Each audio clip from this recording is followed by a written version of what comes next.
Hey everybody, welcome to the Your Life Blueprint Sound Vibrations. I'm Gandharva. Please share these videos.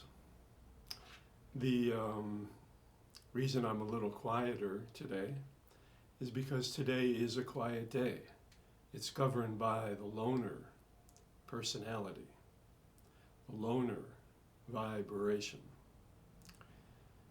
And it's a slower day, it's a quieter day.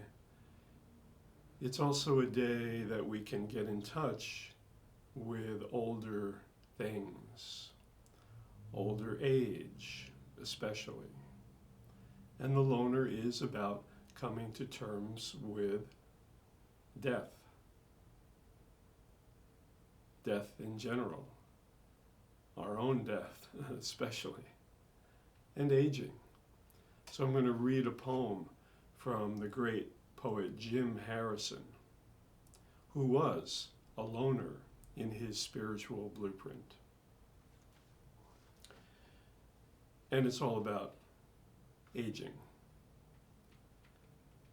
And I'm going to play the Ektar, which will play the interval of the day.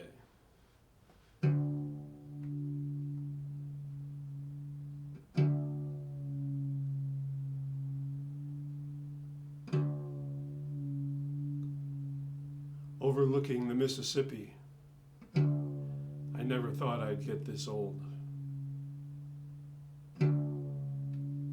It was mostly my confusion about time and the moon and seeing the lovely way homely old men treat their homely old women in Nebraska and Iowa. The lunchtime touch over green jello with pineapple and fried fish rectangles for $2.95.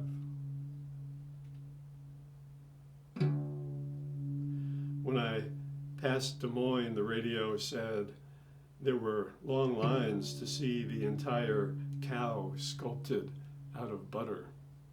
The earth is right smack between the sun and the moon. The waitress told me at the Salty Pelican on the waterfront, home from wild Houston to nurse her sick dad, my good eye is burning up from fatigue as it squints up above the Mississippi where the moon is losing its edge to black. It likely doesn't know what's happening to it, I thought. Pressed down to my meal and wine by a fresh load of incomprehension. My grandma lived in Davenport in the 1890s, just after Wounded Knee, a signal event, the beginning of America's sickness unto death. I'd like to nurse my father back to health. He's been dead for 30 years, I said to the waitress, who agreed. That's why she came home, she said. You only got one. Now I find myself at 51 in Davenport and drop the issue right into the Mississippi, where it's free to swim with the moon's reflection. At the bar, there are two girls of incomprehensible beauty.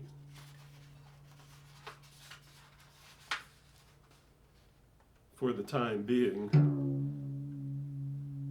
as Swedish as my grandma, speaking in bad grammar as they listen to a band of middle-aged Swede saxophonists braying "Bye Bye Blackbird" over and over with a clumsy but specific charm. The girls fail to notice me. Perhaps I should give them the $1,000 in my wallet, but I've forgotten just how. I feel pleasantly old and stupid, deciding not to worry about who I am, but how I spend my days until I tear in the weak places like a thin, worn sheet. Back in my room, I can't hear the river passing like time, or the moon emerging from the shadow of earth. But I can see the water that never repeats itself. But I can see the water that never repeats itself. It's very difficult to look at the world and into your heart at the same time. In between, a life has passed.